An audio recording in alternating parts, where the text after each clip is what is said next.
ہم آپس میں بیٹھ کے میں آپ کو چند ایک کریکٹر پیش کرتا ہوں، کردار پیش کرتا ہوں، اس کردار کو ہم اپنے اوپر پھر لگانے کی کوشش کریں گے، کیونکہ کربلا میں بوڑھوں کا بھی کردار ہے، انتہائی بوڑھے، اتنے بوڑھے کہ ان کے جسم پر راشا ہے، ہاتھ کانپتے ہیں، گردن کانپتی ہے، اتنے ضعیف بھی ہیں کربلا میں، اور وہاں پر جوان بھی ہیں، نوجوان بھی ہیں، لڑکپن بھی ہے، اور کم سن بھی ہیں، عورتیں بھی ہیں،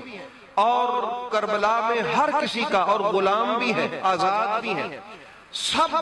کو تمام قسم کے کردار آپ کو کربلا کے اس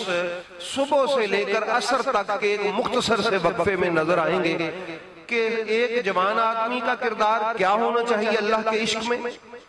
ایک لڑکے کا کردار کیا ہونا چاہیے، ایک جوان کا کیا ہونا چاہیے، نوجوان کا کیا ہونا چاہیے، بوڑھے کا کیا ہونا چاہیے، اور ایک کم سن کیا کردار ادا کرتا ہے،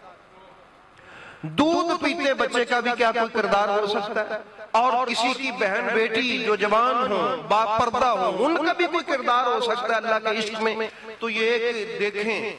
سارے نبیوں کی زندگی کا خلاصہ میرے علی علیہ السلام کے بیٹے نے صبح سے عصر تک، جتنی آدم علیہ السلام سے میرے نبی تک کے نبیوں کی تبلیغ تھی، جس میں ہزاروں سال لگے، حضرت امام حسین علیہ السلام نے ان ہزاروں سال کی کہانی کو صبح سے عصر تک لوگوں کے سامنے کر کے دکھا دیا۔ فرمایا یہ تھی انبیاء کی تعلیم۔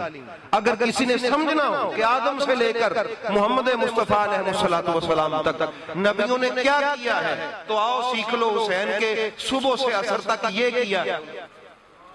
اتنے مختصر سے وقت میں، یہ دیکھنے میں عصر تک کا وقت ہے، لیکن یہ اتنا لمبا وقت ہے کہ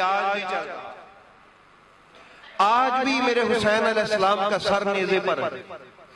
آج بھی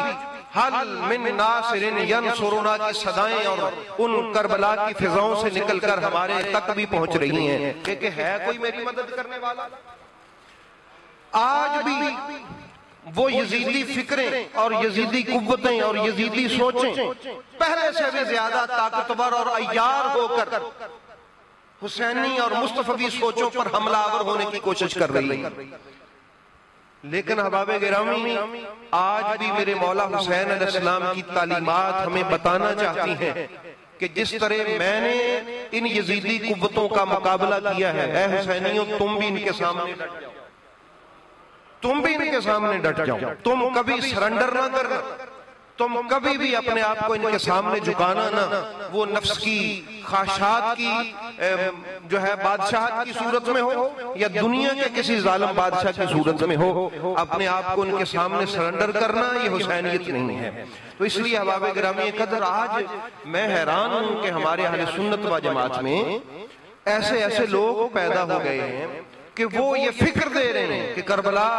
میں یہ بھی نہیں ہوا، یہ بھی کہانی ہے، یہ بھی کہانی ہے۔ شاید وہ اس طرف آ رہے ہیں کہ کل کو انکار ہی کر دیں کہ کربلا ہوا ہی نہیں، اس طرف آ رہے ہیں کہ یہ بھی کہانی ہے کہ پانی تو بند ہی نہیں ہوا۔ یہ ہمارے اہل سنت کے نام نہاد ہیں، وہ اہل سنت نہیں ہیں، خارجی ناصبی ہیں، اہل سنت آپ ہیں، یہ ذہن میں رکھیں۔ وہ اہل سنت نہیں ہیں، ان کا اہل سنت سے کوئی تعلق نہیں، اہل سنت آپ ہیں جو حسین علیہ السلام کے دکھ میں دکھی ہیں، جو ان کی یاد کو تازہ رکھے ہوئے ہیں، آپ اہل سنت ہیں۔ یہ جو کہتے ہیں وہ جی پانی بند کرنے والی بھی کہانی ہے، جو کوئی پانی بھی نہیں بند ہوا تھا، اور کوئی کچھ کہہ دیتا ہے، کوئی کہتے ہیں جی وہ عمر ابن سعد وہ جی صحابی ہے، حضرت سعد بن ابی وقاص کا بیٹا تھا، حالانکہ وہ صحابی نہیں ہے۔ بھی بات سمجھ آئی، حالانکہ وہ صحابی نہیں ہے۔ لوگوں کو صرف کربلا سے دور کرنے کے لیے دیکھیے ممبر پر بیٹھ کر، اور اس ممبر کا نام بھی اہل سنت کے نام سے بتایا جاتا ہے، وہ عمر ابن سعد وہ جی صحابی کے بارے میں آپ اگر کوئی ایسی ویسی بات سوچیں گے تو آپ کا ایمان ضائع ہو جائے گا۔ دیکھیے واردات کا انداز دیکھیے، طریقہ واردات دیکھیے آپ، یہ کہہ کے، کیونکہ پیچھے جو سامنے بیچارے لوگ بیٹھے ہوتے ہیں ان کو کیا خبر، مولوی صاحب ہیں، داڑھی رکھی ہوئی ہے، پگڑی باندھی ہوئی ہے، شاید سچی تو بول رہا ہوگا۔ تو احباب گرامی لوگوں کو کربلا سے دور کرنے کی کوشش کی جا رہی ہے، لیکن یہ اللہ کا وعدہ ہے، اللہ تعالیٰ صالحین کی کوشش کو کبھی ضائع نہیں ہونے دیتا۔ جو امام حسین علیہ السلام نے کوشش کی ہے وہ ہمیشہ زندہ رہے. یہ جتنی مرضی کوششیں کرتے رہیں، بس بات کرنے کا مقصد ہے کہ آنکھیں کھول کے رکھیں،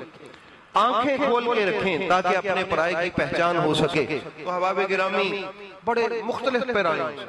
کہ ایسا بھی نہیں ہوا، یہ بھی نہیں ہوا، پانی بھی نہیں بند ہوا، وہ امر بھی. میں کہتا ہوں کہ خدا نخواستہ اللہ معاف کرے ایسا اگر ہوتا بھی جیسا یہ لوگ کہتے ہیں، تو مسئلہ یہ تھا کہ یہاں سمجھانا مقصود یہ تھا کہ اگر کوئی بندہ اپنے نام کے ساتھ صحابی لگا کے رسول کے بیٹے کو قتل کرنے آتا ہے تو پہچانو پھر بھی صحابیت ہوتی کیا ہے. اگر ایسا بھی ہوتا تو ہم ماننے کو تیار نہ ہوتے.